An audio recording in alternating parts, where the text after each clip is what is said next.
요즘에 거래량은 줄고 있는데 집값이 다시 올라간다. 근데 사실 여기 거래량 몰릴 이유도 없었는데 갑자기 거래량이 한번 몰려서 뜬 적이 있었죠. 왜? 별로 집값이랑 관련도 없는 방사능 과습기가 들어온다고 해서 뜨더라. 그렇게 심리를 조장해 놓은 곳이기 때문에 또 들어가는 거죠. 그리고 그때 들어간 사람들이 양도세 얼마 내지 않는 한에서 집값을 띄우기도 하는 거죠.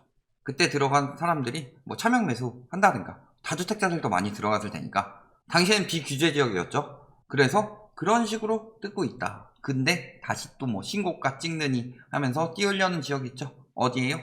청주입니다. 청약시장 집중현상 심화되었다 라고 하면서 공급이 이렇게 될 것인데, 자, 청주에 10,000세대 가까이 공급되면 하반기에 엄청 많이 공급되는 거죠. 그런데 지속 상승하니까 빨리 청약 받으세요. 많은 분양이 있는데 지속 상승해서 집중될 것이다. 건설사들 청약 잘 되게 빌어주는 거죠. 내 집 마련, 분양 홍보죠. 결국에 서민들 생각해서 뭐 지금이라도 집 사야 되는 것처럼 그렇게 구라들을 치고 있죠. 올리거나 팔아먹으려고 하는 말이면서. 산업단지 지방세를 감면받은 대상자가 정당한 사유 없이 취득일로부터 3년 이내 해당 용도로 사용하지 않거나 사용기간이 2년 미만인 상태에서 매각 증여한 경우 과세를 할 방침이다. 요걸 가지고 또 이야기하겠죠. 세금 뜯어먹으려는 정부. 근데 사실은 3년 이내 해당 용도로 사용하지 않거나 2년도 안 되는 기간 동안 해당 용도로 사용하지 않아 놓고서 했던 것은 사기죠, 사기. 지방세 감면 받는 이유가 뭐예요? 저 용도로 지방세 감면해 줄 테니까 너는 이렇게 해 라고 한 거였는데 안 한 거는 죄죠. 그러니까 과세할 방침이다. 이런 사기들이 많이 있죠. 1042건 중에서 꽤나 많이 걸려 나올 것으로 보입니다. 공시가격 1억 미만 아파트. 왜 빨리 안 해요? 양도세 완화할 때가 아니라 양도세 강화할 때다. 왜? 양도세 완화한 저런 아파트들 투기 들어가고 있지 않냐. 근데 무슨 양도세 완화하면 매물이 늘어요? 매물 늘는 거 이상으로 투기가 된다고 그랬죠. MB 정부 때 양도세 완화했다가 바로 떴다고 그랬죠.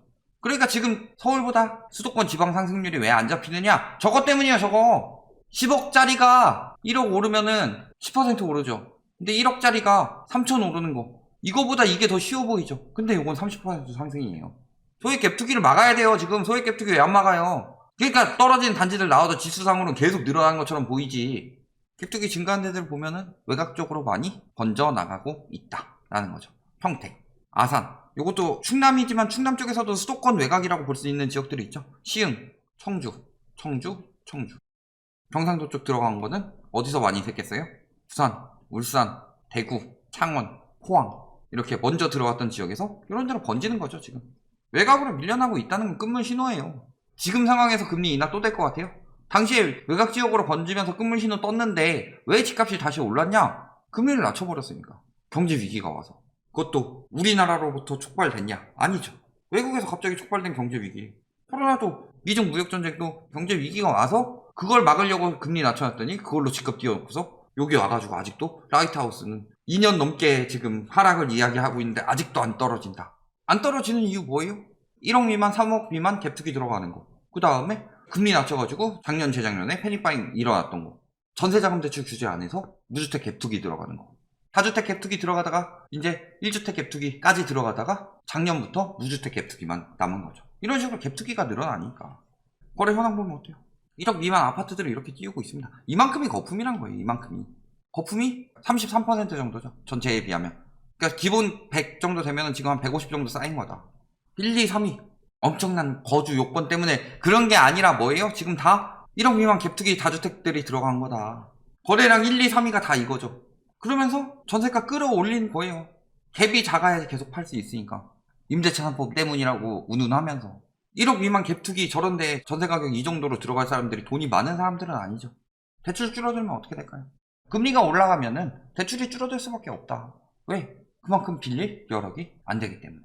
매매 가격 지수, 전세 가격 지수, 갭투기 영향으로 깜짝 급등 이런 거 한 번씩 나오는 거잖아요. 그리고 다음 주에 바로 전세가 띄우는 거예요. 갭투기하고 전세가 띄우는 거 기본이에요, 기본. 갭투기하고 전세가 띄웠는데 아파트 단지 가격이 안 올라가면 문제가 심해지는 거고, 깡통 전세가 나온다는 것 자체가 위험해지는 거죠. 매매가 띄우고 전세가 비싸게 받는다. 이것 때문에 전세가가 뜨는 거지 무슨 임대차법 때문이에요. 대부분 요런 데서 많이 인상했지. 외지인들 지금 다시 들어오고 있죠. 왜? 서울 비싸요. 안 돼. 황금성 떨어져. 경기도 외곽 지역이나 좀 되죠. 그 다음에 충남까지 가는 거예요. 아산, 천안, 청주 이런 데로. 그러면서 작년에 법인들 샀는데 이제 법인들이 매입하고 있다. 왜? 1억 미만 갭투기 해가지고 저기서 보유세가 나와요. 그러니까 다 지금 법인들 세워가지고 처묵처묵 하고 있는 거예요. 저걸 왜 안 막냐? 매매 거래량은 3월 기점으로 슬슬 줄고 있는 느낌이죠. 이거 7월은 아직 다 집계 안 됐으니까 넘어설 수 있을 것 같아요. 지금 거래량 봤을 때 6월 넘어서고 5월 근접해질 수도 있을 것 같다. 5월도 잘하면 넘어설 수 있겠다. 그런데 뭐가 들어간 거예요? 투기 수요들이 갭투기 들어가서 저렇게 된 거다. 중심부는 점점 더 거래량 떨어지는데 외곽 쪽이 점점 더 거래량 늘어나는 이유 뭐다? 규제가 약해서. 그런데 규제 때문에 집값이 오른대요. 규제 때문에 수요 막힌 게 저렇게 눈에 뻔히 보이는데. 이런 단지들. 전세가 띄우고 매매가 띄우고 다 이러고 있는 거죠. 이런 것들 요만큼의 거품이 요만큼. 얼마나 올랐어요? 지금 2억 중반 하던 게 지금 5억 하고 있어요. 미친 거 아니에요? 거래는 적은데 띄우고 있는 거죠. 청주에 뭐 7억 주고 살 만한 메리트가 있어요? 이렇게 얘기하면 라이트하우스가 동네 무시했네. 동네 무시한 게 아니라 그 동네가 그 가격을 할 만한 그런 기반이 갖춰져 있느냐. 6억 7억 하려면은 갭투기만 남았다고 하잖아요. 자금 출처 계획 때문이에요. 갭투기 때문에 전세가로 피하려고. 7억 주고 살 메리트가 있어요? 여기에 막 연봉 1억씩 되는 사람들 엄청 많이 살아요. 중개사 시세 조작 얼마 전에 떴던 거 있죠. 시세 2억 4천만 원짜리 처제의 아파트를 3억 1,500만 원에 매수 신고하고 9월 해지한 다음에 11월에 다시 3억 5천으로 매수 신고, 그리고 3억 5천만 원에 매매 중개해서 1억 1천만 원의 이득을 얻었다. 외곽 지역일수록 집값 띄우기 힘드니까 저런 것들 늘 나오기 마련이고, 나왔다가 바로 걸린 거죠. 저런 짓거리에서 띄우고 있는 거다. 근데도 지수는 계속 올라가는 것처럼 나와요. 그리고 저거에 속아서 3억 5천 정도 하는구나 하고 3억 5천에 사는 사람들이 호구 잡힌 거고, 한 건일 것 같아요. 걸린 게 한 건이지. 처제랑 딸로 했으니까 걸렸지 친구 A 친구 B로 했으면 안 걸렸을걸요. 찾아내기 힘들어서. 20년 12월에 3억 5천에 매매 중개했죠. 그런데 지금 막 4억도 나오고 이 가격에 거래되고 있다. 띄워놓고 안 떨어지는 거예요. 굉장히 비합리적인 가격이죠. 저런 매수 심리 해가지고 다 같이 안 내리고 있는 거다. 근데 떨어질 때는 각자 도생이다. 아직도 단합하고 있다. 방산가덕기 사업 시동, 청주 집값 또다시 들썩이길 바라는 거죠. 핵심은 상주 인원이죠. 집값이 찌려면 상주 인원이 있어야지. 예를 들어서 고용 창출 이런 걸로 보면 안 돼요.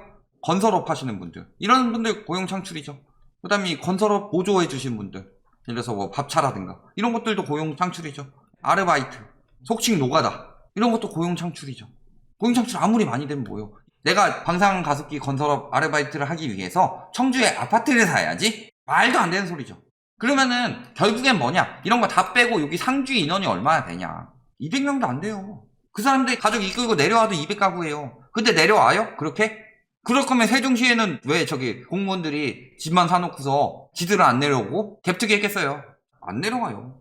많이 내려와야 100가구 내려오면 진짜 많이 내려온 거고. 근데 저거 가지고 집값이 뜬대요. 주택 보급률이 막 줄어들어요. 말 같지도 않은 소리지. 상승 여력? 글쎄, 저가주택 노리는 투기 수요들, 얘네들이 들어가서 오른 거다. 일자리가 없다. 수도권과 가장 큰 격차는. 계속 상승할 수 없다는 이야기도 나오죠. 왜? 이분이 웬만하면은 다 오른다고 하는데 여기는 이야기를 하고 있죠. 위험하다. 얘네가 들어가서 그렇다. 상승 여력? 없다. 라고 하고 있죠. 분양도 많습니다. 하반기에만 9,758세대. 지금 왜 안 떨어지고 있어요? 자전거래 하고 저런 가격이? 그 뒤에 거래를 해주니까. 그 뒤에 거래를 왜 해주냐? 누가 해주겠어요? 요거 이야기했죠? 분양가 띄우기 많다고. 아마 이런 부분까지 전수조사 면밀하게 들어가면 엄청 많이 걸릴 겁니다. 특히 법인들 많이 샀다고 했죠. 법인들이 분양가 띄우기 하기 위해서 뭔 짓을 하냐. 인근에 비싸게 한두 건 사가지고 띄워요. 그러면은 KB나 이런 데 가면은 그 한두 건 거래된 걸로 가격 확 올려버리죠. 서울 중위가격이나 이런 거 왜 감정원보다 더 높게 나오느냐. 그런 거 다 반영하니까 그렇죠. 호가도 반영하고. 그러면 그거 딱 보고서 아 여기 비싸구나. 부동산 원은 정부 거니까 믿을 게 못 돼 라는 심리 조장해 놓고 KB 거 믿도록 만들어서 그런 식으로 하는 거잖아요. 입주도 한 5,000세대 적지 않죠? 입주 많이 나와요. 그런데 문제는 뭐예요? 세종에서 온다. 세종도 7,000세대 입주합니다. 세종 대전도 10,000세대 입주해요. 일로 가겠어요 세종에서.